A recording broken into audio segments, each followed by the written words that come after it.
Hello, পচা speaking. বলছি ভাই, সব বন্ধুরা মিলে একটা পুজোর প্ল্যান করেছো? মানে তোদের কিসের প্ল্যান রে? প্রত্যেক বছর তোদের মানে কিসের প্ল্যান চোদানো শুরু হয়ে যায়? এখনো পুজো 50 বছর বাকি। 50 বছর আগে থেকে তোদের মানে প্ল্যানিং স্টার্ট। ঘর থেকে দেবে তো মাত্র মানে 50 টাকা, এসে তো ঝুলবি সেই মানে পচার ঘাড়ি। প্ল্যান চোদাচ্ছে প্রত্যেক বছর ভাই, প্রত্যেক বছরের নেই, এই বছরও পচার দেখানো সূত্রপাতেই আমাদের পুজোটা কাটবে। একাদশের দিন এলিফ্যান্ট বিয়ার দিয়ে শুরু করবো, দ্বাদশের দিন দেশি চুল্লুকে বাড়ি ফিরবো। আর এবছরে দ্বাদশের দিন বাড়িটা তুই আমাকে দিয়ে যাবি। ভাই তুই এতটাই মাতাল, তুই এতটাই নেশাখোর?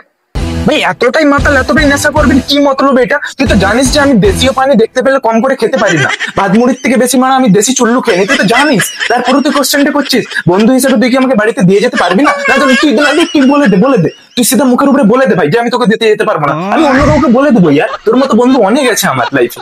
ভাই ওইসব ছাড়, ওইসব বাদ দে। বলছি বিড়িটা থাকবে তো? বিড়িটা পাওয়া যাবে তো? এটা আবার কি ধরনের কোশ্চেন? বিড়িটা থাকবে মানে ভাই ওটা মাস্ট, ওটা মাস্ট। আমরা জল খাওয়া বন্ধ করে দিই কিন্তু বিড়ি খাওয়া ছাড়িনি, মদের সাথে বিড়িটা অবশ্যই থাকবে। তবে ভাই নিমাই বিড়িটা থাকবে কিন্তু। হ্যাঁ সে ঠিক আছে, সে তো তুইও জানিস যে ওটা আমাদের পার্সোনাল ফেভারিট ব্র্যান্ড, নিমাই বিড়ি লাল সোটাটা।